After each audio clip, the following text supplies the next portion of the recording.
Hello les Illustros et bienvenue dans cet épisode hors série d'Enfants du cinéma. Un épisode hors série pas comme d'habitude, premièrement parce que je ne suis pas tout seul et deuxièmement parce que, eh bien, vous voyez nos têtes, donc vous voyez la mienne. Mais qui est cette charmante personne qui est avec moi qui s'appelle Sphérox? Présente-toi mon ami, tu es très très beau. Hello to you, bien le bonjour, bien le bonsoir à tous, ici c'est Rox et bienvenue dans l'émission Les Enfants du Cinéma. Oui, peut-être que vous m'avez déjà vu sur le Twitch Game ou le YouTube Game, dans l'émission What's the Ciné, ou alors où je pose des petites critiques sur la plateforme Instagram, dans le groupe Plan Séquence, où je fais des petites critiques sympathiques, sympatoches. En tout cas, merci JB pour l'invitation, pour enfin faire, au bout d'un an, cette émission. Effectivement, cette émission sur, Jurassic Park et j'insiste bien sur Jurassic Park, là nous sommes au premier épisode où nous allons parler de Jurassic Park 1, Jurassic Park 2 et Jurassic Park 3 et il y aura un deuxième épisode où nous parlerons de Jurassic World 1, de Jurassic World 2, de Jurassic World 3 et il y aura un troisième épisode où nous parlerons de Jurassic World 4.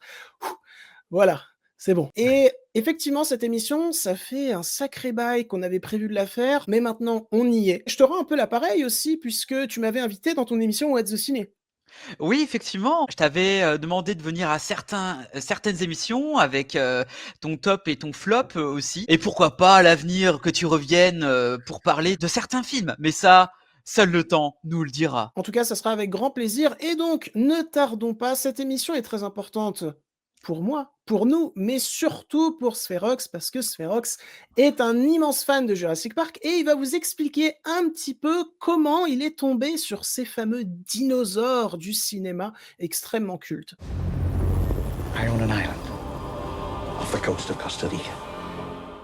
Alors, en fait, comme beaucoup de monde dans les années 90, j'étais un après-midi sur TF1 et étant donné que j'adorais la télé à l'époque, eh bien, je suis tombé sur, en tout cas, un de mes plus vieux souvenirs, c'était Jurassic Park en après-midi et ce fut un coup de foudre. Vraiment, les merveilleusement beaux des dinosaures retranscrits avec une patte sublime de Steven Spielberg et tous les acteurs, actrices et toute l'équipe du film. Et à force, ben, je l'ai enregistré sur VHS. Oui, j'ai dit le mot VHS. Et alors? Bref, je suis tellement vieux. Bref. Et du coup, je l'ai vu, revu. Et je crois que c'est le film que j'ai revu le plus de fois. Et encore une fois pour l'émission, parce que, 2 fois pour l'émission, parce que faut pas trop déconner, hein, voilà. Et ensuite, bah, c'était vraiment le coup de foudre. J'ai même un t-shirt Jurassic Park, j'ai un pullover Jurassic Park, j'ai un Switch Jurassic Park, j'ai une boîte à musique Jurassic Park, là, vous voyez, hein, c'est génial. Est-ce que tu peux nous la faire un petit peu écouter, cette fameuse boîte à musique? Évidemment, évidemment.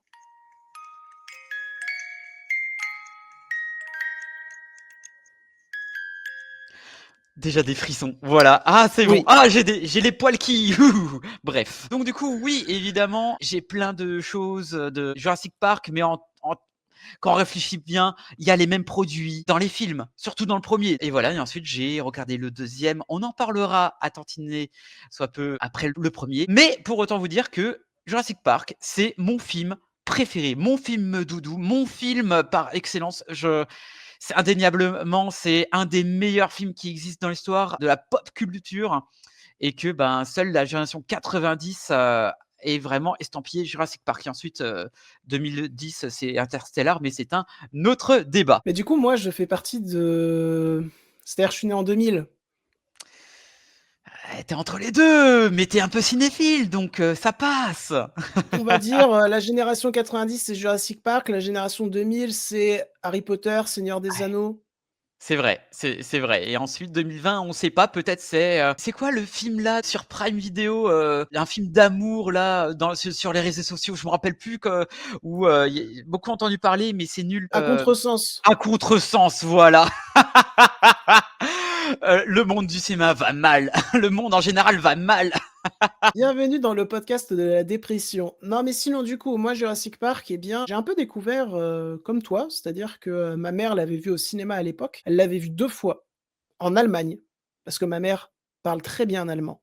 Voilà, c'est une petite, anecdote pour le royaume des Illustros et un jour, il passait à la télévision, j'avais 7 ans, il me semble et elle a dit: «Bah, tiens, il y a Jurassic Park qui passe à la télévision, je connais, c'est bien, votre père connaît aussi, il trouve ça bien également, donc on va vous faire découvrir». Je me souviens que j'avais adoré, mais ce que je me souviens, c'est qu'ensuite, il y avait marqué: «Et jeudi prochain, regardez Jurassic Park 2». Et moi, j'étais quand même trop content de savoir qu'il y avait une suite et après avoir vu le 2, il y avait marqué: «Et jeudi prochain, regardez Jurassic Park 3». Et en fait, c'était l'époque où j'utilisais pas internet et donc je savais pas combien de suites il y avait au film et donc à chaque fois, je croyais que ça allait jamais s'arrêter, qu'il allait y avoir 90 Jurassic Park et j'étais trop content. C'était mon rendez-vous, du jeudi soir avec ma famille pour me faire un petit peu de frayeur. Je me sentais, comme un thug, on disait thug à l'époque, parce qu'il y avait marqué moins de 10 ans et j'avais moins de 10 ans et je regardais déconseillé aux moins de 10 ans. Quand il y a marqué moins de 10 ans, c'est déconseillé aux moins de 10 ans. Et donc, je me revois encore tout seul dans ma chambre me dire je suis un gangsta, tu vois, genre vraiment, voilà, voilà. J'avais fait un peu le fanfaron à l'école en mode ouais, moi j'ai vu Jurassic Park, il y a des gens, ils se font manger et tout. Voilà, c'est une période de ma vie que je regrette très fort. Et donc, maintenant qu'on a expliqué un petit peu notre, rapport à notre découverte de Jurassic Park, eh bien, nous allons parler en détail du premier opus. Et oui, nous commençons dans l'ordre, ce qui est parfaitement sensé. Et ensuite, nous parlerons en détail du deuxième, et ensuite nous parlerons en détail du troisième. Mais avant cela, je vais présenter, même si vous connaissez tous Jurassic Park, mais je vais présenter Jurassic Park. Alors, Jurassic Park, qui a l'une des plus belles affiches de tous les temps, même si elle est extrêmement simple, est sorti le 20 octobre 1993 dans nos salles obscures. C'est un long métrage de, dis-le Sphérox. Steven Spielberg. Voilà, en plus tu l'as si bien dit, Oh, Steven merci. Spielberg qui, on le rappelle ici, est l'un, si ce n'est le plus grand génie du 7e art. Je suis quelqu'un d'extrêmement tatillon quand on me parle de Spielberg, tellement je suis fan de son travail de bout en bout. Même son Amistad, je le trouve super, alors que c'est un film grandement critiqué. L'as-tu vu, mon cher Sphérox? Non, je n'ai pas vu, tous les films de Steven Spielberg, hein, mais comme tu dirais, alors je dirais pas génie, je dirais qu'il a, mis le cinéma vraiment très, très haut, en tout cas le cinéma américain très, très haut dans la tête de plein, plein de gens de grâce à Jurassic Park, la liste de Schindler, Soldat Ryan, mais aussi, alors beaucoup n'en parlent pas assez, mais Steven Spielberg, je parle beaucoup de Jurassic Park comme quoi c'est mon préféré. Mais il y a un deuxième film qui est sorti il y a 2 ans maintenant, qui est un aussi de mes films préférés qui s'appelle The Fabelman. C'est génial, c'est un film, un espèce de film autobiographique sur son enfance, sur lui-même, sur son histoire, son amour du cinéma, sa problématique avec ses parents. Enfin voilà, c'est beau, c'est poétique, c'est grandiose. Et pourtant, je suis pas le très grand fan des films qui relatent l'histoire de certaines personnes parce que c'est souvent mal fait. Mais alors, Steven Spielberg, il met de l'amour dans ses films. Et ça, c'est beau. En fait, moi, Steven Spielberg, pourquoi je dis que je suis extrêmement fan? Parce que je suis,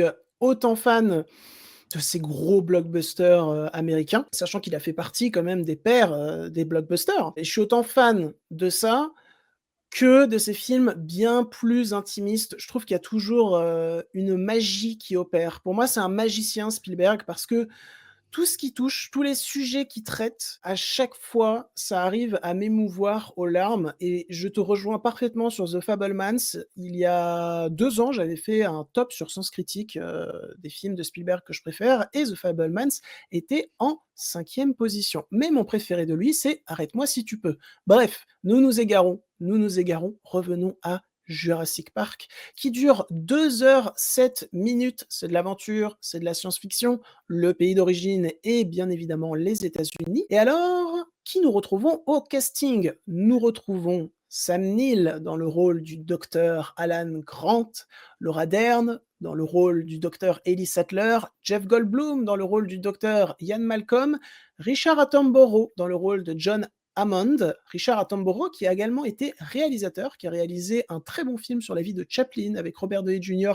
qui joue Chaplin. Et ensuite, nous retrouvons Wayne Knight dans le rôle de Dennis Nedry et Bob Peck dans le rôle de Robert Muldoon. Excuse-moi, tu veux parler? Non, je veux dire, tu vois, tout le monde s'en fout. Pardon.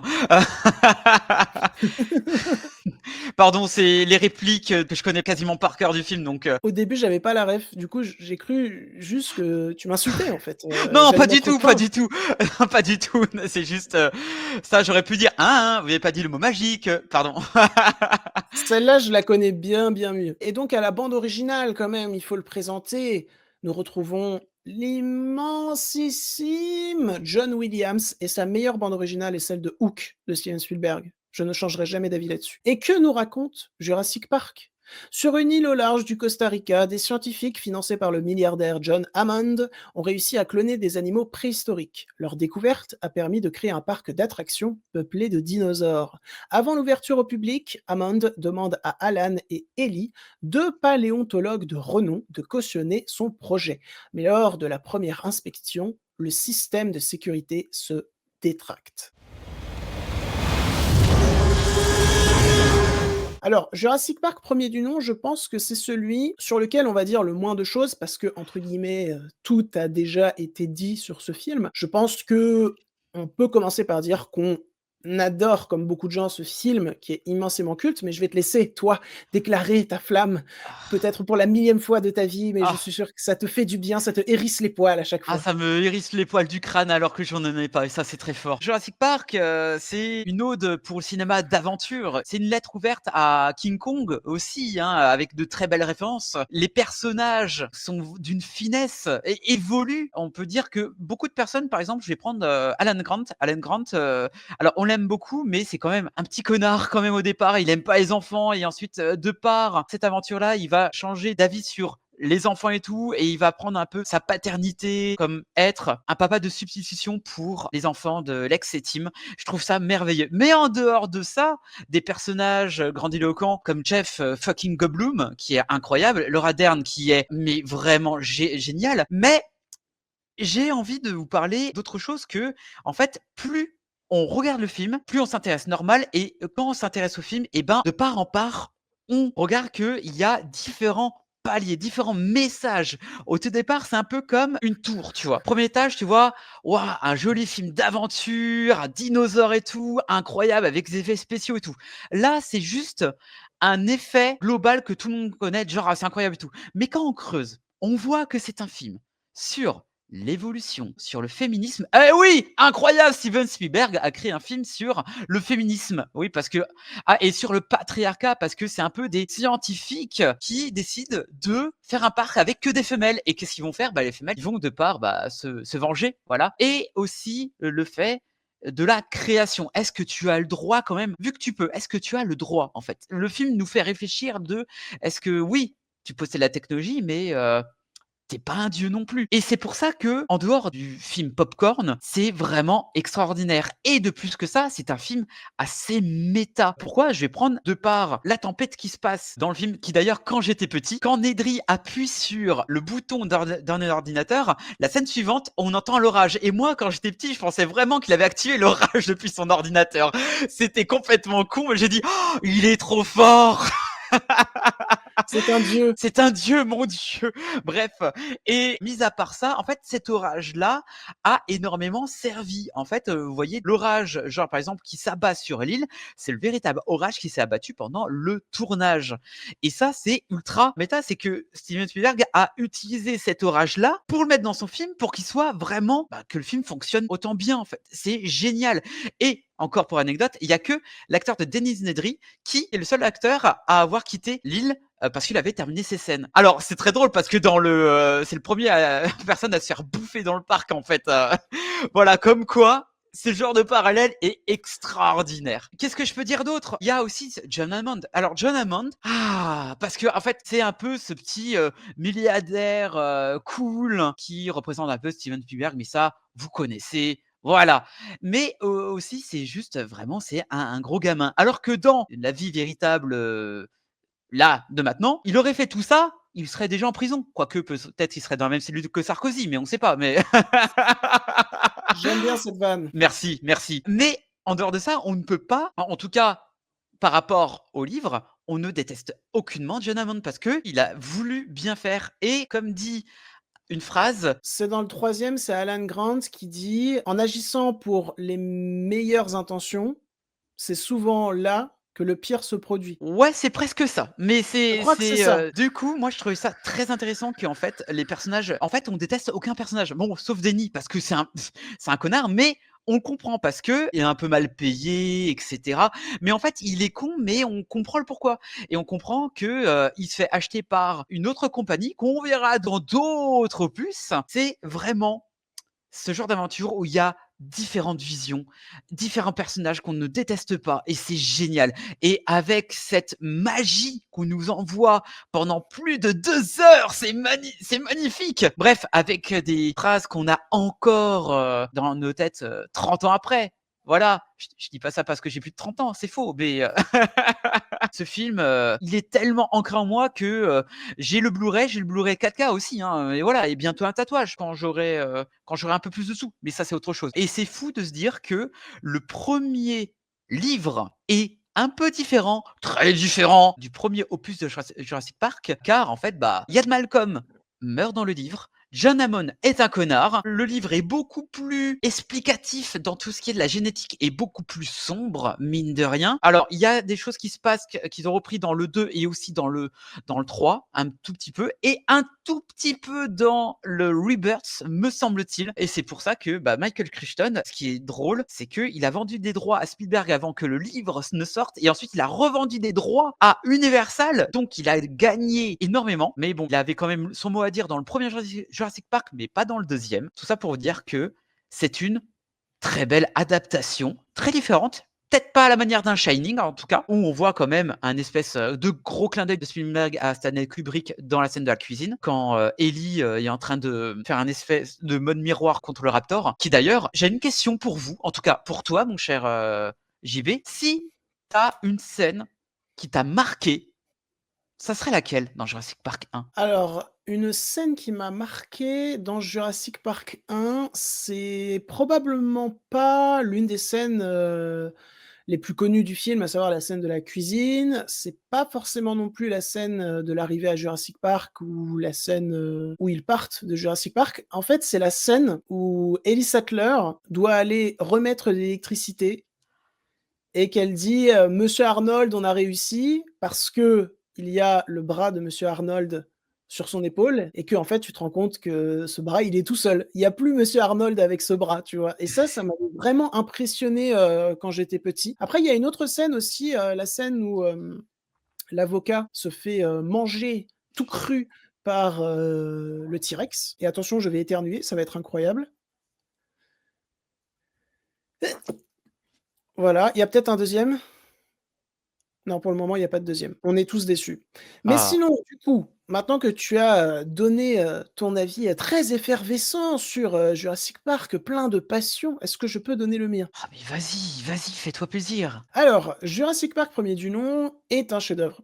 Bon, ça, c'est pas étonnant. C'est un chef-d'œuvre, mais pourquoi c'est un chef-d'œuvre? Parce que, comme tu l'as dit, le film a plusieurs lectures. C'est-à-dire que si tu le regardes en tant que gros blockbuster, bourrin, avec des dinosaures qui mangent des gens, eh bien, le film fonctionne très bien parce qu'il est redoutablement efficace dans sa mise en scène, que ce soit pour le mystère, l'émerveillement ou la terreur. C'est un film qui arrive à séduire un public tellement large, que ça soit un public vraiment d'enfants, d'adolescents ou d'adultes confirmés, parce que la force de Spielberg et du scénariste et de l'équipe du film, alors je n'ai pas lu le bouquin, mais tu m'as dit que dans le bouquin, c'était bien plus, théorique, voilà, peut-être un peu plus lourd.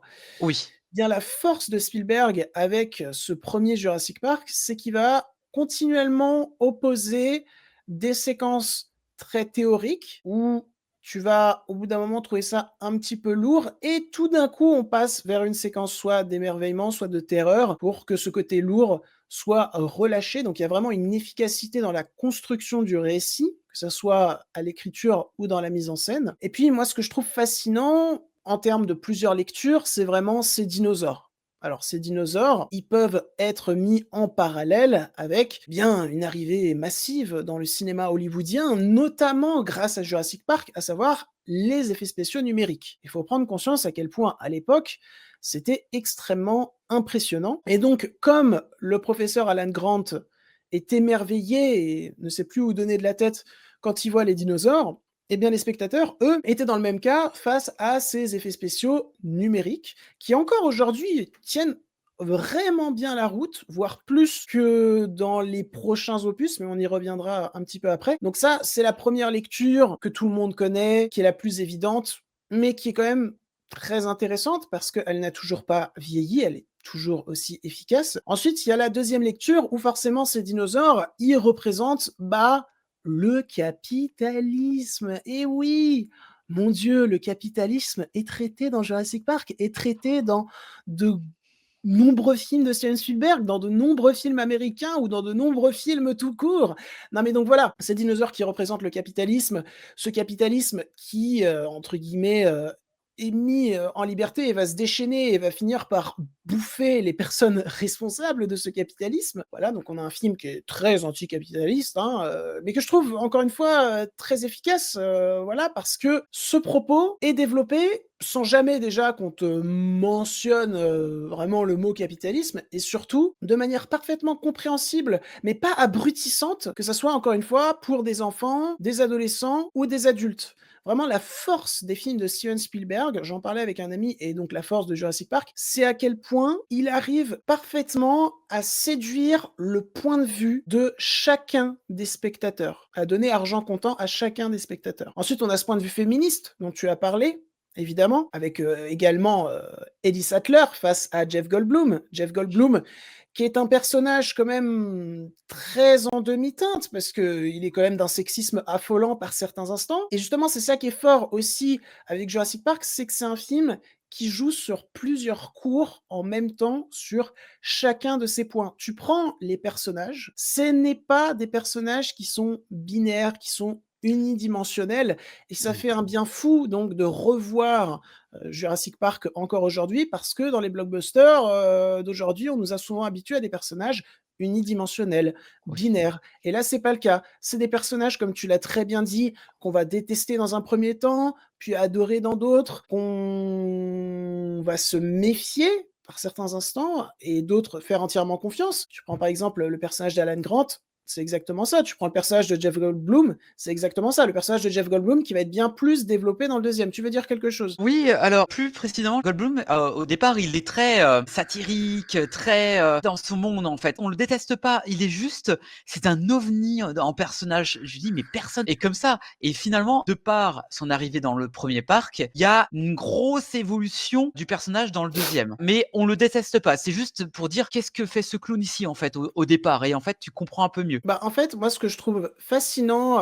dans le côté justement, anti-binaire, anti-unidimensionnel des personnages, c'est que tu prends, par exemple, les 2 hommes phares du récit, eh bien, ils se répondent parfaitement. C'est là qu'est l'efficacité du cinéma de Steven Spielberg. C'est-à-dire que Alan Grant, il est très fort dans, la théorie, dans le scientifique, mais il est nul dans les rapports humains. Alors que, par exemple, tu prends, le personnage de Jeff, Goldblum, donc Ian Malcolm, bien lui, dans un premier temps, tu vas plus avoir l'impression que c'est l'inverse, quoi. Qu'il est très fort dans les rapports humains et finalement, pas si fort que ça, dans la théorie, dans le scientifique et finalement ça va s'inverser et ça va aussi, s'inverser pour, Alan Grant, où on va beaucoup plus construire, son côté, humain, à ressentir des émotions, à s'adapter, à ne pas être individuel. Là où Ian Malcolm, bah, ça va être finalement, l'inverse et puis, il y a le personnage de Ellie, qui elle, est absolument parfaite, voilà. Puis on a John Hammond, oui, qui peut être, identifié à Steven Spielberg, même si alors peut-être que ça a été dit, hein, mais moi, je vois cette piste, mais c'est pas forcément là qu'elle a été empruntée, je pense. Mais c'est un personnage qui est, très intéressant, qui est aussi en demi-teinte parce qu'en soi, il a un fond sympathique. C'est un grand rêveur, mais, ça te montre à quel point c'est pas parce que tu es un grand rêveur que tu peux, tout faire bien, hein. Ce personnage fait littéralement n'importe quoi et je pense que ma scène préférée du film maintenant, c'est la scène où, il parle, du cirque de puces Oui. à Ellie, que je trouve d'une, grande poésie de la tristesse, voilà, de cet homme, qui, a tout réussi, a gagné énormément d'argent, mais qui se rend compte à ce moment-là, en se rappelant lui gamin, qu'il n'est qu'un gamin et que même s'il a évolué dans la société de par son statut social, de par, tout ce qu'il a mis en œuvre, tout ce qu'il a gagné, eh bien, il a oublié d'évoluer intelligemment en tant qu'humain, justement. avec des responsabilités et je trouve ça super touchant. Oui? Voilà, j'ai retrouvé la phrase que je voulais dire. La phrase de John Hammond qu'on pourrait dire sur lui, c'est: «L'enfer est pavé de bonnes attentions». Voilà! Voilà.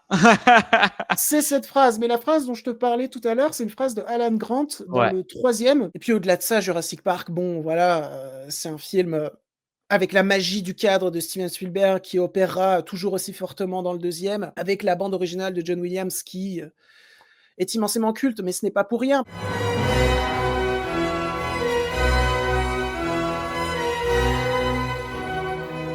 Parce qu'elle aussi, elle marie parfaitement émerveillement, terreur et justement, c'est ça qui fait la force de Jurassic Park et des blockbusters par Steven Spielberg. Parce que là, je parle de Jurassic Park, mais je pourrais parler de tous les autres blockbusters de Steven Spielberg. C'est que c'est des blockbusters où tu sens qu'il y a eu un travail d'équipe pour créer du cinéma populaire et du cinéma impressionnant et qui va te marquer. Un travail d'équipe où tout le monde a appris à écouter les idées de tout le monde, à les marier, à les mettre en œuvre pour que ça soit grandiose et je pense que c'est ça, notamment, qui manque aux blockbusters d'aujourd'hui. Quand tu vois, par exemple, comment a été chapeauté le prochain Avengers, Avengers Doomsday, c'est une cacophonie, en fait. C'est-à-dire que tout le monde fait semblant de s'écouter dans la conception du long métrage, mais personne ne s'écoute.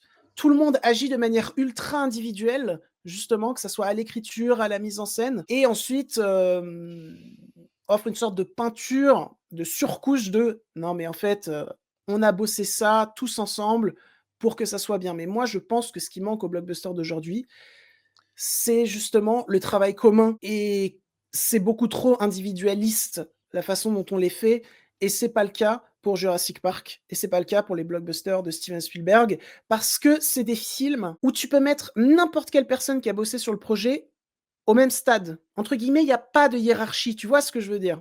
Mmh. Alors que maintenant, il y a clairement des hiérarchies que je trouve, malsaines et qui me dérangent beaucoup. Puis sinon, que dire sur Jurassic Park? C'est compliqué de dire des choses nouvelles sur Jurassic Park. Même là, dans ce que j'ai dit, je pense n'avoir pas dit des choses nouvelles, mais je pense avoir, reflété, les pensées, de tout un chacun. Mais, c'est un film, aux séquences, qui fonctionnent, admirablement bien, qui arrive aussi à offrir un côté extrêmement ludique, mais ça, je vais peut-être plus l'approfondir quand je parlerai du 2, mais dans sa mise en scène, c'est-à-dire que tout ce qu'on va voir à l'écran, tout ce qu'on va voir à l'écran va soit servir l'intrigue, soit servir le propos, soit servir une idée de mise en scène. C'est extrêmement ludique parce que ça te montre que tout ce que tu as justement sur un plateau peut te servir à raconter quelque chose pour offrir une nouvelle dimension, sur une nouvelle dimension, sur une nouvelle dimension à ton récit. Et c'est pour ça, en fait, que Jurassic Park a autant marqué les gens. C'est pour ça qu'on aime y revenir. Et voilà, je pense, avoir dit, beaucoup sur Jurassic Park. Est-ce que tu voudrais,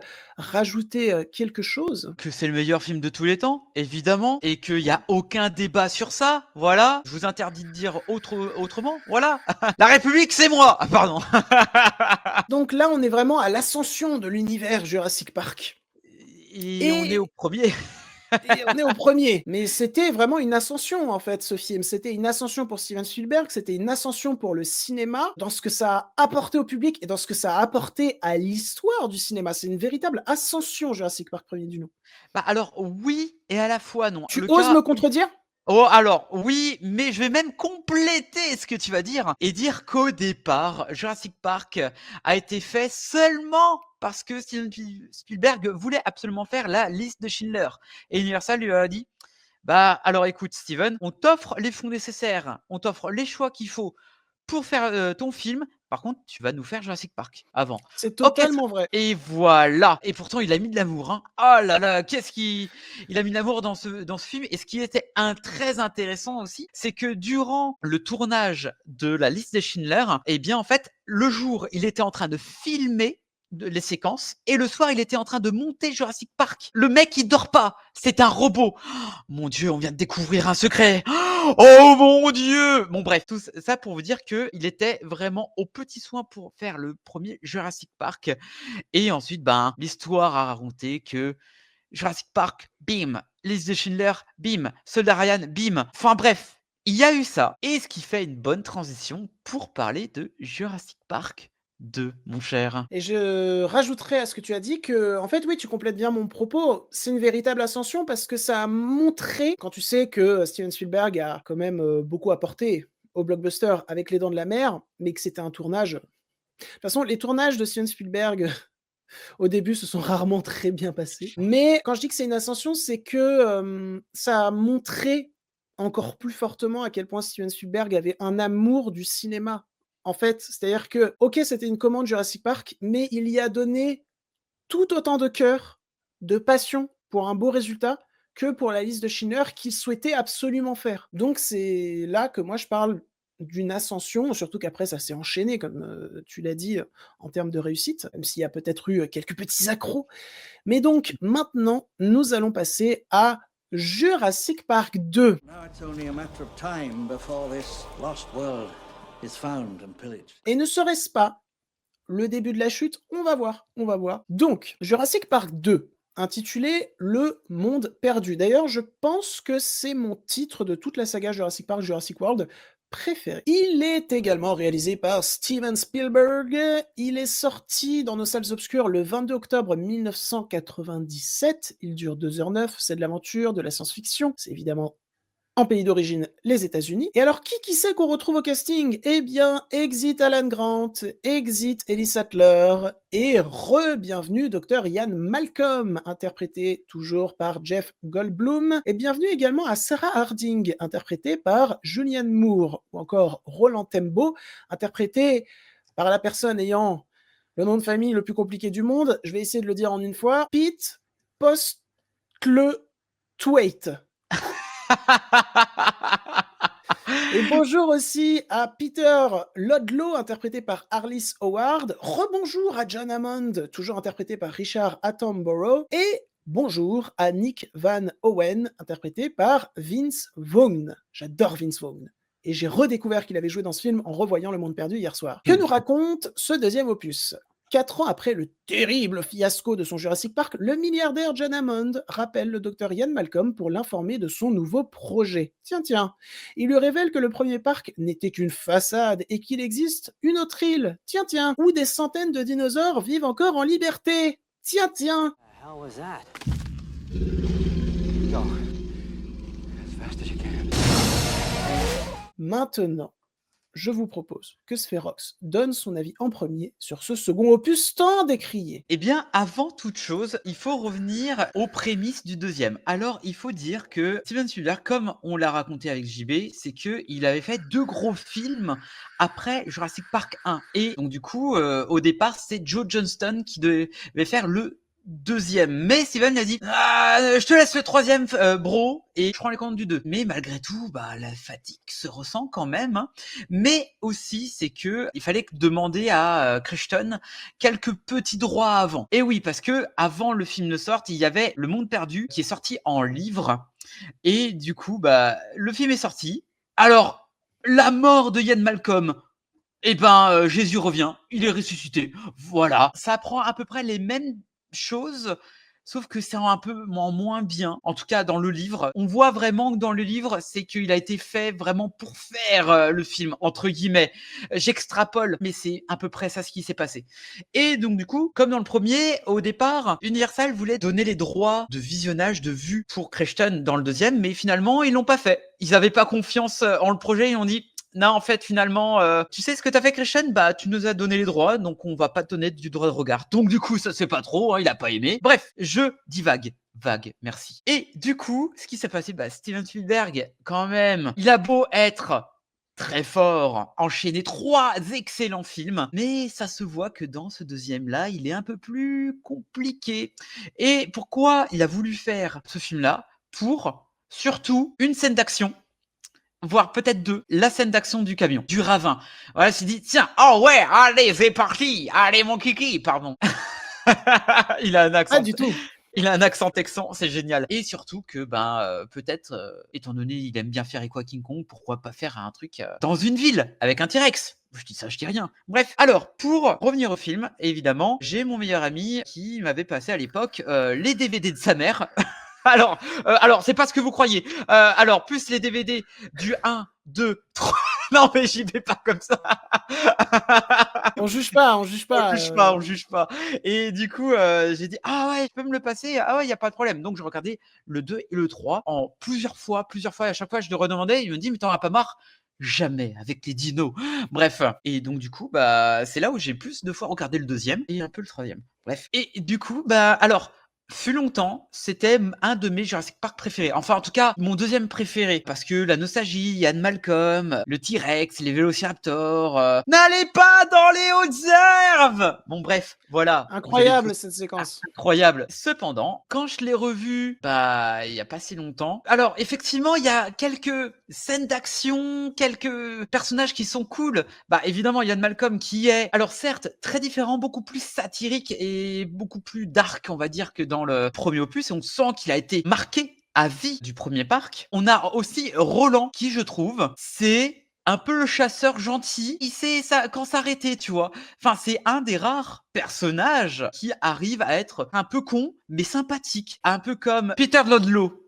Et ben, Peter Ludlow qui est trop gentil et il se fait bouffer par les dinos et sa mort, je l'ai encore là parce qu'il méritait absolument pas de mourir. Ah non, Enfin je bon, me suis trompé, je me suis trompé. Parce qu'en c'est fait, il y a quoi? 2 personnes qui meurent à cause à cause de T-Rex. Moi, je te Ah! parlais du deuxième. Non, effectivement, celui qui est trop gentil et qui se fait bouffer, J Eddie Carr, joué par Richard Schiff. Eddie. Ah, c'est Eddie. Oh putain, la vache, je l'ai pas reconnu. Oh, il a pris un sacré coup de vieux. Pardon, bref, tu couperas au montage.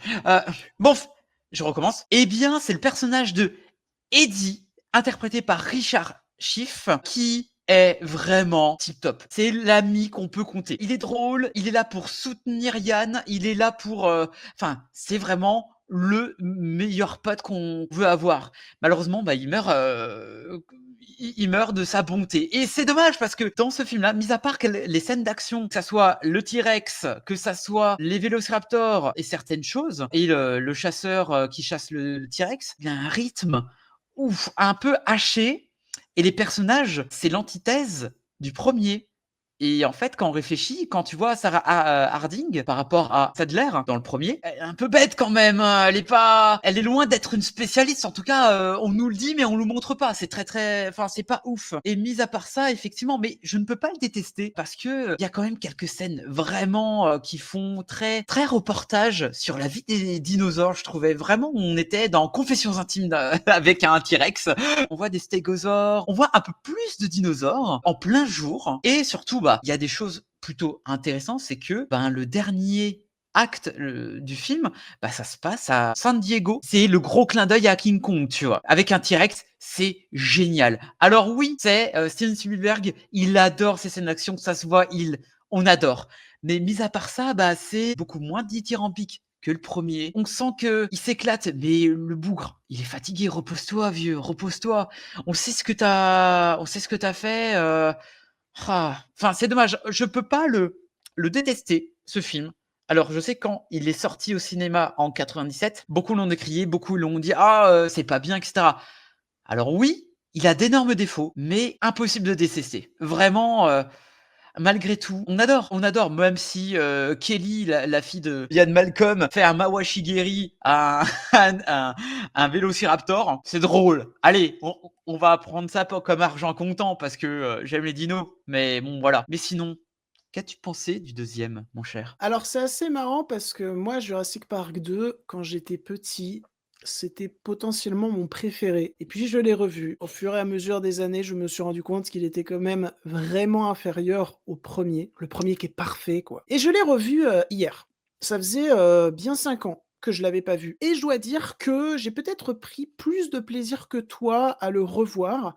Alors, je trouve que le film a des défauts extrêmement conséquents. Je trouve, par exemple, que là où la construction du premier opus en tout point était parfaite, d'une efficacité folle, bien là c'est tout l'inverse. C'est-à-dire que en termes de construction scénaristique, c'est un petit peu pâteau. Par moments, tu passes, beaucoup de temps avec certains personnages, tu as l'impression que ça te raconte pas grand-chose et par d'autres, tu passes peu de temps avec ces personnages et tout d'un coup, ça te raconte plus et par d'autres, tu passes, beaucoup de temps avec tous les personnages et c'est exactement le même problème. Parfois, c'est intéressant, parfois, c'est pas intéressant. Tu sens qu'il aurait peut-être fallu couper certaines séquences ou en rajouter d'autres. Voilà, il y a une construction de scénario assez en dents de scie. Je trouve aussi que le film a plein de bonne volonté pour ses personnages. Je trouve qu'il y a une grande thématique dans ce second opus concernant ces personnages qui doivent se trouver une cause ou assumer leur cause. C'est-à-dire que Ian Malcolm, lui, il doit assumer sa cause parentale, voilà, et la mener à bien, non pas en surprotégeant sa fille, mais plus en lui faisant confiance, en la laissant prendre de l'élan, sans mauvais jeu de mots. Et je trouve le traitement de cette cause intéressante parce qu'elle est traitée durant tout le film et elle trouve sa finalité un tout petit peu avant le climax. Le climax qui est clairement un bonus, un bonbon, king kongesque, de la part de Steven Spielberg. Mais par contre, il y a d'autres personnages, c'est très bizarre, j'ai rarement vu ça. On commence à leur offrir un développement, comme par exemple le personnage de Sarah Harding, et 15 minutes après que le personnage soit arrivé, eh ben son développement est abouti. Et tout le reste du temps, c'est juste un personnage un peu bonus, un peu fonction. Et puis, tu as le personnage interprété par Vince Vaughn, qui lui, justement, ne croit un petit peu en rien, et il va devoir croire en quelque chose et se battre pour, notamment, la cause animale. Et là aussi, c'est bien traité, mais ça se finit beaucoup trop tôt par rapport au développement de Ian Malcolm. En fait, moi, j'aime bien quand dans un film, on te pose plusieurs développements pour beaucoup de personnages, parce qu'il faut dire que dans ce second opus, il y a énormément de personnages, et qui trouvent tous une sorte de finalité dans un seul et même climax. Moi, j'aime bien ce genre de construction-là. Mais là, c'est trop bizarre. Tu as des personnages qui pop, qui ont un développement 15 minutes après. C'est bon, leur développement est plié. D'autres hip-hop, c'est 25 minutes après que leur développement est plié. D'autres, ils sont là depuis le début et c'est tout à la fin que leurs développements sont pliés. C'est très, très bizarre. Je trouve qu'on perd en efficacité, donc que ça soit en construction de récit ou en construction de personnages, même s'il y a des bonnes volontés, voilà, il y a quand même cette thématique de tous ces personnages sont en recherche d'une cause pour eux-mêmes, mais également pour le monde. Ce que je trouve très intéressant aussi, c'est le pied de nez que ça va faire à Jurassic Park 1, où dans Jurassic Park 1, il faut absolument s'évader, il faut fuir ces dinosaures, alors que là, tous les personnages ne vont aller que vers ces dinosaures, soit par pure volonté mercantile et de capitalisme. C'est pas le propos le plus intéressant du récit, il était bien mieux traité dans le premier. Tu sens qu'ils l'ont remis parce que c'était un petit peu obligatoire de le remettre et de faire des antagonistes. Ou alors ils vont courir vers les dinosaures, et cette fois-ci, c'est là que je trouve le film fort, pour les sauver. C'est-à-dire que dans le premier opus, il faut vraiment se sauver des dinosaures, et dans le deuxième, il faut sauver les dinosaures. Voilà, il y a cette petite nuance que je trouve très efficace pour le coup. Et puis surtout, alors, je pense que c'est un film que Steven Spielberg a quand même fait un petit peu à reculons. Je pense qu'il ne souhaitait pas forcément le faire, mais qui s'est dit: «Vas-y, je le fais et je pète un câble à la mise en scène» parce que Dieu que cet opus fait n'importe quoi, mais positivement à la mise en scène. C'est-à-dire que va y avoir des séquences, mais je suis désolé, purement sorties de cartoon. Mais vraiment, notamment quand, il y a ce pauvre gars qui se fait écraser par, une patte, de T-Rex et le plan continue et tu le vois se refaire écraser. Manquerait plus que les bruits de cartoon pour que ça fasse vraiment un cartoon. C'est vrai. De toute façon, ce côté cartoon, tu l'avais un petit peu avec, Monsieur Atome dans le premier opus, je crois qu'il s'appelle comme ça. Monsieur ADN. Monsieur ADN, voilà, merci beaucoup. Mais là, c'est encore, plus poussé loin, mais même quand tu vois les raptors arriver dans les hautes herbes, enfin pour moi, c'est vraiment une image de cartoon, quoi. Donc j'aime beaucoup tout ce délire cartoonesque, parsemé, parfois un petit peu grand guignolesque aussi avec la cascade de sang et puis, il y a, cet, hommage à King Kong qui est très intéressant dans sa construction parce que ce T-Rex quand il va arriver à San Diego, la première chose qu'il va «choquer» entre guillemets, détruire, c'est la structure familiale avec, cet enfant qui dit: «Papa, maman, il y a un dinosaure dans le jardin». Ensuite, il va détruire tout ce qui représente entre guillemets, le quotidien des gens de cette ville, donc le trafic. Ensuite, il va détruire tout ce qui permet à ces gens de mener leur quotidien, c'est-à-dire la station d'essence. Voilà, il y a une synthèse, entre guillemets, de la vie des Américains selon Steven Spielberg et qu'est-ce qui représente leur métro boulot dodo, qui est complètement choqué, qui est complètement détruit, qui est mis à nu face à ce gigantesque T-Rex que je trouve très intéressant. Et puis même la volonté cartoon, tu la retrouves quand il y a le caméo du scénariste qui se fait Oui, c'est très bouffer. drôle. Voilà. Et il y a également des séquences de tension qui sont toujours aussi folles. Je veux dire, la séquence des 2 caravanes, c'est anthologique. Et qui se suit encore une fois d'un côté très cartoon parce que quand il se fait bouffer, le pauvre, gars qui ressemble de fou à Gérard Jugnot, voilà, il fallait que je le dise, ça m'a toujours marqué. Mais vraiment, ça a rien à voir avec dans le premier opus où quand il se faisait bouffer en une fraction de seconde, en un seul comme ça, tu vois? Et là, vraiment, il joue avec le cadavre de ce pauvre Gérard Jugnot, du coup. Et donc, il y a des petits moments de folie comme ça, que j'aime, vraiment bien. Il y a des petits moments de folie que j'aime un peu moins, comme par exemple, la gymnastique qui permet de sauver tout le monde. Ouais. Voilà, ça fait un peu, on savait pas quoi foutre du personnage de sa fille, du coup on lui a donné une utilité, on en a fait un personnage fonction et les personnages fonctions, c'est pas terrible au cinéma. Mais il y a toujours la magie du cadre de Steven Spielberg avec une photographie magnifique, avec ce côté effectivement en début de film très reportage.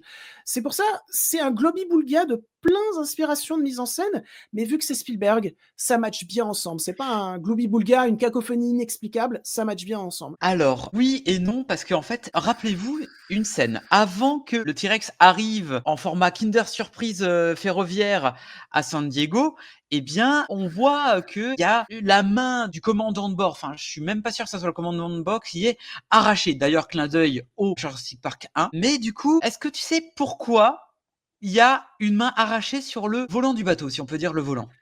Alors, je ne sais pas pourquoi, mais pour moi, ça rejoint cette idée de truc inexplicable, mais très cartoon, en fait. Donc, Alors, j'aime bien. au départ, je me dis: «Mais c'est complètement con» et je ne comprends pas pourquoi et je vais vous le dire, moi, la vérité, monsieur, oui! Parce que dans une scène coupée, eh bien, c'était les vélociraptors qui avaient attaqué le bateau avant qu'ils prennent vraiment le large. Voilà et en fait, c'est dans une scène coupée qu'il n'y a pas du tout dans le DVD, voire même le Blu-ray. Voilà, donc ce n'est Mais pas le T-Rex, ni le bébé T-Rex qui a coupé le mais moi, je me dis que c'est pas si grave parce qu'il y a tellement une volonté cartoon, une volonté de créer des séquences de tension et d'exécution de personnages, vraiment avec ce côté, «Allez, c'est la foire, allez, on se marre un petit peu là, on fait, du loufoque, on fait de l'absurde, que du coup, bah, finalement, que cette scène ait été coupée, je pense que bah, évidemment, c'est volontaire. Si la scène a été coupée, c'est volontaire. Mais je pense que c'était ultra volontaire pour, appuyer ce côté: «Mais comment un T-Rex aurait pu aller dans la cabine?» Bah, oui, mais c'est pas grave parce qu'on est dans un délire cartoon et ça fonctionne très bien. Et donc, c'est très intéressant avec Jurassic Park, premier du nom, avec ces monstres d'antan du capitalisme qu'il faut fuir et ensuite, ces monstres du capitalisme dans le premier opus, eh bien, sont transformés dans le deuxième non plus comme des monstres, mais comme tout simplement, bah, des êtres vivants qui n'ont strictement rien demandé et qui ont le droit à leur liberté. Il faut leur donner cette liberté et arrêter, nous, êtres humains, nous, monstres de capitalisme, de les pourchasser. Donc je trouve qu'il y a une réponse cinématographique qui est très intéressante et ces 2 opus fonctionnent bien. Et surtout, j'avais oublié un truc, c'est à quel point Jurassic Park 2 est drôle. Mais qu'est-ce qu'il est drôle ce film! Les répliques de Ian Malcolm en VF, la VF est excellentissime. Vraiment, mais le nombre de petites répliques dans le fond de Ian Malcolm qui m'ont fait mourir de rire, je les ai repérées cette fois-ci. Moi, il y a une séquence comique, mais que je trouve hilarante parce qu'en fait, elle est en 3 temps. C'est-à-dire que c'est Ian Malcolm qui veut communiquer avec le téléphone de la caravane pour faire, enfuir, sa fille, de l'île et donc il téléphone et il tombe sur une femme, qui l'engueule en le prenant pour Enrique et donc tu as Ian Malcolm qui dit: «Mais enfin, je ne suis pas Enrique!» Ça coupe, tu reviens 2 minutes plus tard, elle est toujours en train d'engueuler ce dénommé Enrique, elle prend Ian Malcolm pour Enrique et tu as juste Ian Malcolm qui écoute plus la dame et qui dit: «Je sais pas ce qu'a fait ce pauvre Enrique», comme ça. Donc ça me fait beaucoup rire et ensuite 2 minutes plus tard, tu reviens du coup à cette blague-là où elle retéléphone, elle veut re-engueuler ce dénommé Enrique et là tu as Ian Malcolm, tu sais, c'est juste avant la scène de tension avec la caravane qui tombe, Mmh. tu vois? Tu as Ian Malcolm qui répond et qui dit: «Mais enfin, ça suffit!» Genre moi, ça m'a fait mourir de rire, ce comique de répétition en fait et surtout ça prouve à quel point Spielberg, quand il a une idée, il va la tenir jusqu'au bout et explorer tous ces filons, que ça soit comique ou que ça soit tragique, mais pour proposer du cinéma, pour proposer un moment qui va rester, même s'il est un petit peu discret. Et c'est ça la force de Jurassic Park 2, c'est que même si son scénario est bancal, il est constamment rattrapé par une mise en scène qui est ultra ludique ou, encore une fois, tout ce que tu as dans ton décor, eh bien ça va être utilisé. Je pense notamment à cette séquence, ce pré-climax en fait, où le personnage de Sarah Harding est poursuivi par les vélociraptors, et Ian Malcolm et sa fille également, et on va te montrer un décor. Tu vas explorer chaque recoin de ce décor. Tout ce qui est posé dans ce décor va servir à mener une action de la part d'un personnage, et l'action de la part de ce personnage va soit amener de la tension, du comique, amener à l'intrigue, amener à la caractérisation du personnage. Ça va amener à quelque chose, ça va amener à tout, pas les artifices, mais tout ce qui fait un film de cinéma, justement. Notamment quand Sarah Harding est sur le toit, qu'en bas, il y a un vélociraptor, qu'en haut, il y a un vélociraptor, et qu'elle va en même temps utiliser les tuiles pour s'accrocher, et elle va utiliser les tuiles pour les lancer sur le vélociraptor d'en bas, et elle va utiliser les tuiles pour les faire de plus en plus glisser pour faire tomber le vélociraptor d'en haut. C'est ultra intelligent, c'est ultra ludique. Je comprends pourquoi on étudie Spielberg en école de cinéma. Et donc, voilà, j'aime bien ce film. Même s'il a des chutes de rythme, même s'il a des problèmes de construction, que ce soit scénaristique ou de personnages. Mais j'y vois un plaisir généreux. Je suis en train de me dire que si tous les blockbusters pouvaient avoir la trempe de ce film-là, bah, ça serait pas plus mal, tu vois? C'est-à-dire Oui, que c'est quand même un bon film qui a des défauts, comme tu l'as dit. Il y a des personnages qui sont insupportables, effectivement, pas comme dans le premier, mais il y a une générosité qui est là, quoi. Notamment parce qu'on voit encore plus de dinosaures, notamment parce que la BO de John Williams est en parfaite réinvention. On a un côté bien plus tribal, on a beaucoup plus de tambours, et cetera, et cetera.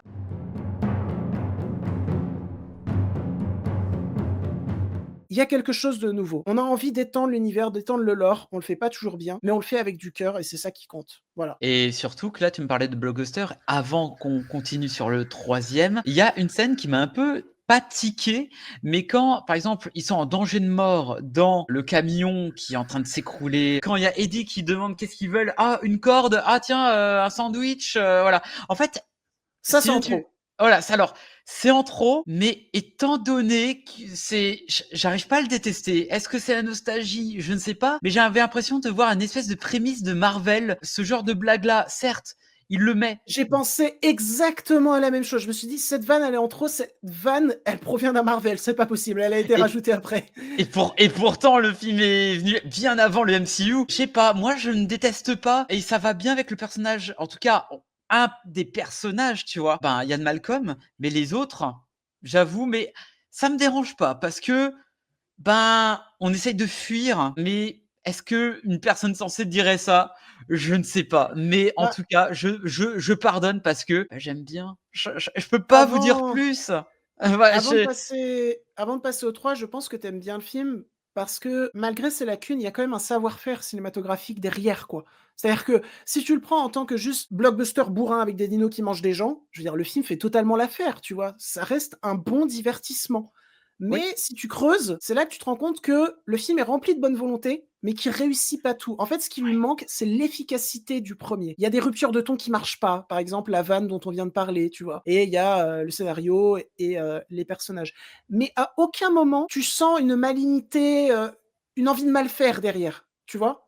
En oui. fait, c'est une équipe qui a voulu bien faire, mais qui s'est foirée par instant, mais qui a voulu bien faire. Et moi, je pardonne plus que quand c'est un film qui a tous ces problèmes-là, et tu sens qu'en plus, derrière, ils en avaient rien à foutre, tu vois. Et là, c'est pas le cas. Non, non, mais en plus, ça sent que, bah, quand tu connais l'histoire, tu vois que tonton Spielberg est fatigué et que il bâche pas, mais presque, tu vois. Il manque de carburant, tu vois. On l'a connu mieux, mais bon, c'est pas grave. Et dire que c'est peut-être l'un des meilleurs Jurassic, c'est tellement triste à dire, mais on en reparlera quand on aura fini toute la saga Jurassic. Maintenant, nous allons passer à Jurassic Park 3. C'est nul. Allez, salut, merci pour le podcast. Non, Allez, nous allons passer à Jurassic Park 3 bien plus en détail. I've chartered an airplane to fly us over Isla Sorna, and we'd like you to be our guide.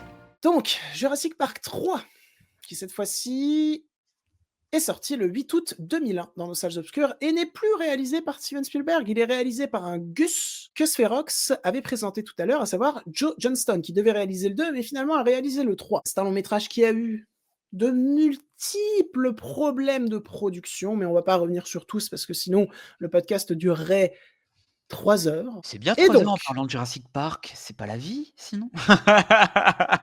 Jurassic Park 3 dure 1h32 minutes.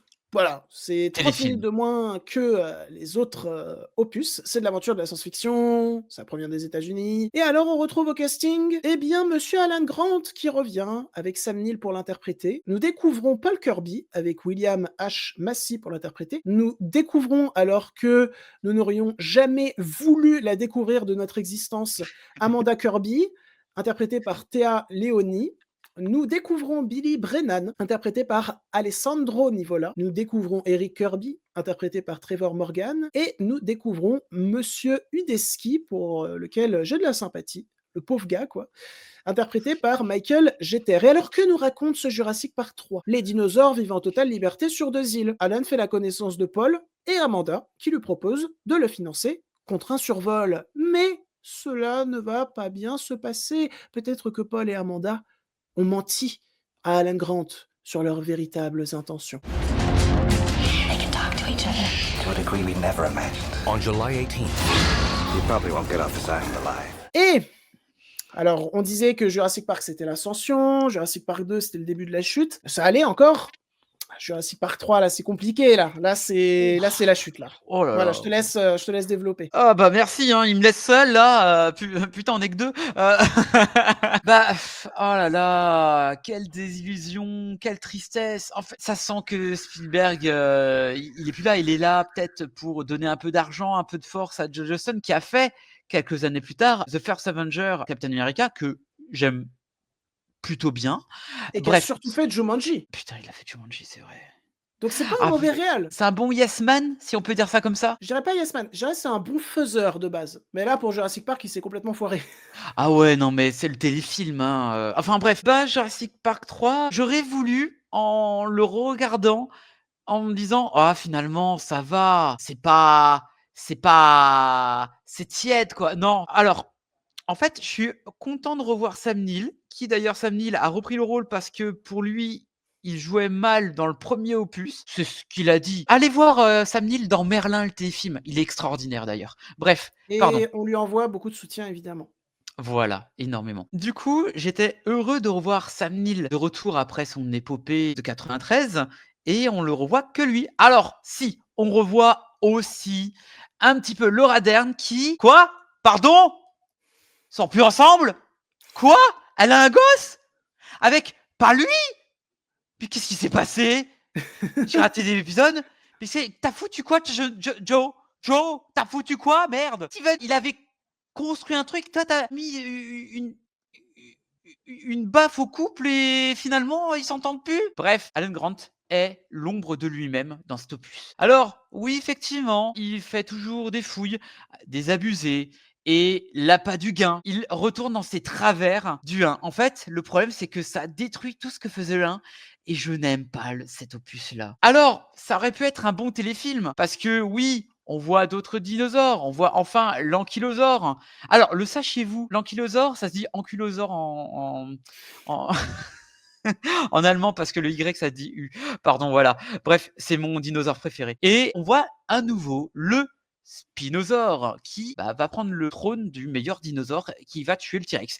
Alors honnêtement, je m'en fous. C'est pas grave. De toute façon, c'est pas le T-Rex du 1. De toute façon, c'est un autre T-Rex. Moi, ça me dérange pas. Je suis pas le genre de fanboy qui va dire: «Ah mon Dieu, ils ont tué le T-Rex». Non, ça, OK, il a voulu faire une autre menace, beaucoup plus aquatique, beaucoup plus en mode chasse. Pourquoi pas? Mais les personnages, vous vous souvenez quand on disait avec JB que il y a beaucoup trop de personnages et que c'était pas incroyable. Mais alors là, les têtes à claques. Vous voyez la série Tête à claques là, avec les patates Willy Waller, là c'est la même chose. Mais alors en moins drôle. Ah, je vous assure. Hein, mais c'est terrible. Là, on est vraiment dans les bas-fonds de Jurassic Park. Hein.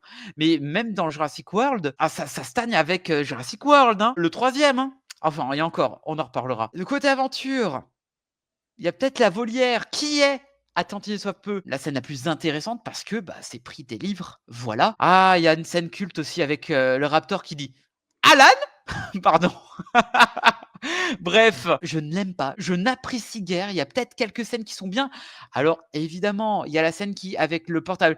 Nananana, nananana. Alors oui, ça a traumatisé. Alors c'est à la fois drôle, grotesque, terrifiant, mais c'est beaucoup trop redondant en fait et c'est dommage. Et le truc c'est que les Raptors, ils ont des plumes cette fois-ci. Alors, OK, pourquoi pas parce que maintenant on le sait qu'ils avaient des proto-plumes, des plumes et tout. En fait, ça peut déranger, mais quand tu te dis qu'en fait, ça fait des années qu'ils sont en vie sauvage, et ben, les raptors ont muté, ce n'est plus les mêmes. Alors pourquoi pas, mais c'est vrai que ça fait un peu bizarre. Et que alors que, vas-y, on va jouer à, les raptors jouent à Ocarina of Time avec, vas-y, on va faire appui sur carré pour dire salut sur l'Ocarina en forme d'os. C'est d'une lourdeur, ça n'a pas la patte de Spielberg. Et là, Joe Johnston, il savait pas quoi faire. 1h30, je sais pas, il y a rien qui me raccroche. Et pourtant, il y a des défenseur du troisième que je juge tellement. Pardon. Mais je n'arrive pas à aimer ce film et je pensais pas le défendre autant quand j'ai vu le Jurassic World 3. Parce qu'il y a pire que Jurassic Park 3. Parce que oui, il y a des idées. Oui, c'est bien verdoyant. Oui, il y a des évolutions de dinosaures. Mais sinon, pour moi, on détruit Alan Grant, le héros de mon enfance. On détruit les personnages. Ce n'est plus la même patte. Bref, à toi JB. Mon cœur est fendu. Alors, je vais te rejoindre sur Jurassic Park 3, que j'ai revu cet après-midi avec ma maman. C'est pas bien. C'est pas bien. Après, je trouve ça bien moins horrible que Jurassic World 3. En fait, globalement, les 3e opus de trilogie dans la saga Jurassic Park, ça va pas, ça va pas. Mais en fait, je sais que le film a eu énormément de problèmes de production et ils se ressentent, notamment dans la durée du film, notamment sur plein d'aspects. Premièrement, je trouve que Joe Johnston n'arrive jamais à développer une mise en scène à la hauteur de celle de Steven Spielberg. Il n'arrive jamais à développer une mise en scène passionnante, saisissante, arrivant à bien retranscrire la puissance de ces dinosaures et notamment de ce nouveau dinosaure qui est mis en place, qui tue le T-Rex. Et effectivement, moi, ça me dérange pas parce que c'est un moyen de renouveler la menace un petit peu. Donc ça, à la rigueur, je comprends, c'est intelligent. Mais le problème, c'est que à la mise en scène, il n'y a aucune emphase avec cet univers, je trouve, avec les dinosaures. Et le problème, c'est pas que la mise en scène, c'est également les animatroniques. Qu'est-ce que c'est que ce dinosaure en plastique, quoi? Non, mais qu'est-ce que c'est que ces dinosaures en plastique? C'est-à-dire que vraiment, je ne sais pas si c'est la même équipe que sur les 2 premiers films. Je ne sais pas si c'est à cause de l'équipe qui a bossé sur ces animatroniques ou si c'est à cause de la mise en scène ou de la photographie, mais le tout est franchement mal réfléchi et fait extrêmement cheap. À un moment, il va utiliser du grand angle face à ce nouveau dinosaure, à cette nouvelle grande menace, et je trouve que ça marche pas du tout. En fait, ça a un côté très télévisuel, le grand angle. On voit que c'est énormément utilisé, notamment actuellement, notamment dans la série One Piece, par exemple. En fait, je trouve qu'il y a un côté très télévisuel, anti-cinématographique, que ça soit dans la mise en scène, que ça soit dans les effets spéciaux. Pareil, le numérique de ce film fait beaucoup plus cheap que le numérique des 2 premiers. Et pourquoi ça fait beaucoup plus cheap? Parce que dans les 2 premiers, Steven Spielberg et son équipe, quand ils incursaient des effets spéciaux numériques, ils s'assuraient avant que sur le plateau, la lumière pouvait être bien réfléchie, que les personnages allaient bien interagir, que tout était bien disposé pour qu'on y croie. Et là, tu ressens les problèmes de production, tu ressens qu'il n'y a pas du tout ce travail-là, tu ressens que c'est des effets spéciaux numériques, un peu comme on fait actuellement, en mode, bon bah là, on va faire des effets spéciaux numériques parce que bah, on va le faire en numérique, c'est plus simple. Voilà, sauf que Spielberg, quand il faisait du numérique, c'est pas parce que c'était plus simple, c'est parce que ça racontait quelque chose dans sa diégèse, ça racontait quelque chose cinématographiquement parlant sur l'utilisation de ce numérique. Pourquoi là, on utilise du numérique? Pourquoi il fallait utiliser du numérique? Là, tu utilises le numérique à la va-vite, parce qu'on peut, voilà. Et puis, par exemple, moi, je suis un grand défenseur de Star Wars 8. Par exemple, le développement de Luke Skywalker dans Star Wars 8, il y a beaucoup de gens qui ont dit: «C'est pas mon Luke, vraiment, ils m'ont gâché le héros de mon enfance». Moi, je suis pas du tout dans ce cas-là. Je trouve que c'est un développement qui est parfait, qui est super intéressant, qui était super nécessaire, parce que je pense que pas mal de fans de Star Wars, ont oublié de grandir. Voilà, et le développement de Luke dans Star Wars 8 rappelle qu'il faut grandir. Mais là, dans ce Jurassic Park 3, c'est vrai que Alan Grant tu une piste, un peu à la Luke Skywalker dans Star Wars 8, qui commence à être explorée, et puis finalement elle est complètement lâchée. Donc tu as juste un personnage qui est là, qui fait un peu du surplace émotionnellement parlant, qui est pas très plaisant à suivre en fait, et comme tous les autres personnages qui je veux bien que les 2 parents ne s'y connaissent pas dans cet univers. C'est justement pour ça qu'ils demandent à Alan Grant des conseils. Je veux bien qu'ils fassent des gaffes au début, qu'ils hurlent, et cetera, et cetera. Mais quand Alan Grant leur a dit 1, 2, 3, 4, 5, 6, 7, 8, 9, 10 fois qu'il ne fallait pas crier, pourquoi il continue à faire cette erreur dans le climax du film? Enfin, juste avant le climax du film. Il y a un côté anti-construction de personnages, en fait. Ils sont super mal développés, notamment les autres personnages qui les accompagnent, hein, où vraiment on les utilise pour faire de la chair à canon. Donc là où avant, quand des personnages se faisaient bouffer ils avaient un développement complet, ce qui faisait qu'on s'attachait à eux, ou alors ils avaient un début de développement, ou en tout cas une caractérisation pour qu'on comprenne pourquoi ils se faisaient bouffer de cette manière à cet endroit précis, mais quelque chose, encore une fois, de très ludique, bah là, c'est pas le cas, quoi. C'est juste, bon, bah, il s'est fait bouffer, voilà. Bah, super. Merci. Voilà. Alors je sauve la séquence de la volière, qui pourtant était bien meilleure dans mon souvenir, mais je la sauve quand même, parce que il y a enfin des enjeux qui sont un petit peu palpitants, quoi. C'est-à-dire que c'est une scène où pour descendre, il faut monter. Donc déjà, voilà, il y a une sorte de cassure dans les enjeux, il y a un renouvellement qui me semble vraiment pas mal et ils utilisent bien cet enjeu de maintenant qu'on est en hauteur, maintenant qu'on est littéralement dans les airs, comment on agit quand nous, êtres humains, on n'a même plus le sol pour se repérer en fait et pour pouvoir essayer de sauver sa peau. Voilà, c'est intéressant, le côté brumeux marche bien, les décors sont bien utilisés. Voilà, je sens que là, le réalisateur s'empare de son œuvre et fait quelque chose avec de cinématographique. Mais sinon, la scène des Raptors, bon, on est dans un côté un peu grand guignolesque, sauf que vu que c'est filmé comme à la télé, ça marche beaucoup moins bien. Tu sens que l'intention est moins là. Et pourtant, voilà, tu sens quand même que Joe Johnston, il a été à bonne école, qu'il a voulu reprendre ce côté un peu cartoon qu'avait mis Steven Spielberg dans sa mise en scène du deuxième film avec le Raptor qui joue vraiment à je bouge ou je bouge pas je bouge ou je bouge pas. Passer le petit sourire en coin que tu peux avoir à cette scène, bah, il n'y a pas d'âme en fait, ça ne marche pas. Et puis, Ellie Sattler, quoi. Et ça, pour moi, c'est le plus Ah, gros problème du film. C'est-à-dire que Alan Grant, même si son développement est un peu inexistant, bon, il est là. Mais Ellie Sattler, ils t'ont fait de Ellie Sattler un personnage fonction. Enfin, je sais pas si on se rend compte quand même. C'est-à-dire que c'est un personnage qui n'a c'est aucun autre but que de dire ah ben, je vais faire ça. Et ça va être le Deus Ex Machina. C'est un personnage fonction. Je trouve ça terrible. Je trouve que c'est un immense manque de respect, en fait, à l'actrice, au rôle qu'elle a aimé interpréter, un rôle qui était tellement plus qu'un rôle fonction. Enfin, je veux dire, Ellie Sattler dans Jurassic Park, premier du nom, quoi. Donc, voilà, même la musique n'est pas marquante. Je trouve que c'est un film malade, en fait. C'est une créature de Frankenstein. On parle souvent de Justice League de 2017 comme créature de Frankenstein, mais Jurassic Park 3, en termes de créature de Frankenstein, ça se pose là. Et puis alors, le Raptor qui parle, je sais pas qui a eu cette idée, mais j'espère qu'il n'a plus de carrière à Hollywood après. Non, je suis un peu violent. Mais pour moi, c'est vraiment là où Spielberg arrivait à gérer son côté cartoon, son amusement créatif, en étant constamment sur le fil pour bien associer ce côté-là au reste de l'univers qui est quand même un petit peu sérieux. Là, vraiment, il n'y a plus de limite. Il n'y a plus de ton. On ne prend pas le temps de construire un ton. Et moi, ce qui m'énerve, c'est que les dinosaures, ils racontaient quelque chose dans le premier. Ils racontaient quelque chose dans le deuxième. Et là, le film te dit texto en ouverture, bon bah en fait l'humanité elle s'en fout des dinosaures. Ok, mais alors traite-le fait que l'humanité s'en fout des dinosaures, parce que là ce n'est pas traité. Et du coup effectivement, les dinosaures ne sont réduits même plus à des êtres vivants qui pouvaient avoir des émotions, ce qui avait été traité dans le deuxième. Là ils sont réduits encore une fois à des monstres en fait qui viennent te bouffer. Donc on est dans un côté ultra régressif et vraiment désagréable. Donc voilà, Jurassic Park 3 pour moi c'est une grosse erreur de parcours et c'est la chute vraiment de la saga Jurassic Park parce que Jurassic World, on en parlera, mais ça s'est pas très bien relevé, quoi. Mais voilà, j'ai fini sur Jurassic Park 3. tout ça pour vous dire que, effectivement, pour répondre à la question, oui, Jurassic Park, c'était mieux avant.